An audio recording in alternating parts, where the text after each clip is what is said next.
شیر اور 4 بیل۔ ایک جنگل میں 4 بیل رہا کرتے تھے۔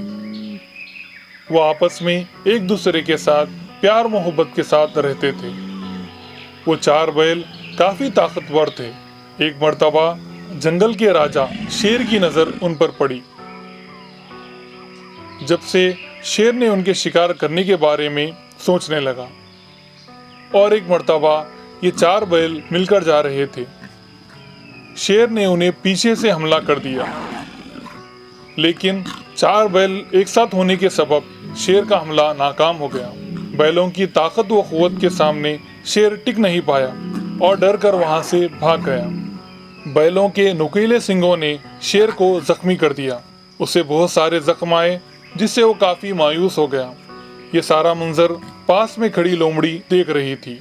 شیر کا زخمی جسم دیکھ کر اس نے ہمدردی ظاہر کرتے ہوئے اس کی تیمارداری کی، اور اسی وقت لومڑی نے شیر کو ایک مشورہ دیا۔ شیر راجا، ان 4 بیلوں کو میں ایک مقام پر لاؤں گی، جب آپ الگ الگ ان پر حملہ کر کے انہیں مار ڈالیے۔ اس کے بعد لومڑی اپنی چالاکیاں شروع کرنے لگی۔ ایک دن ایک بیل کے پاس گئی۔ دوست، تم 4 بیلوں نے مل کر جنگل کے راجا شیر پر کیا خوب حملہ کیا۔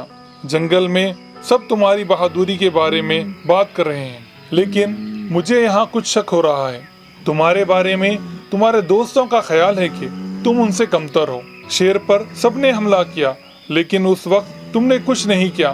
وہ یہ کہہ رہے تھے وہ تمہیں کمزور اور بیوقوف مانتے ہیں۔ اس طرح لومڑی ان 4 بیلوں کے سامنے الگ الگ جا کر جھوٹی اور مکاری بھری باتیں کرنے لگی۔ لومڑی کی باتیں سن کر یہ 4 بیل آپس میں جھگڑا کرنے لگے، اور آخرکار سب نے ایک دوسرے سے دوری اختیار کر لی اور سب علیحدہ علیحدہ زندگی بسر کرنے لگے۔ جیسے ہی یہ 4 بیل الگ الگ زندگی گزارنے لگے، لومڑی نے اس کی خبر شیر کو دے دی، جس سے شیر کے لیے تنہا بیل کا شکار کرنا آسان ہو گیا، اور اس طرح شیر ہر دن ایک بیل کا شکار کرتا گیا اور کھاتا گیا۔ شیر کے شکار کے بعد جو کچھ بچا کچا ہوتا وہ لومڑی مزے سے کھانے لگی۔ سبق: اتحاد سے ہی زندگی میں خوشی ہے۔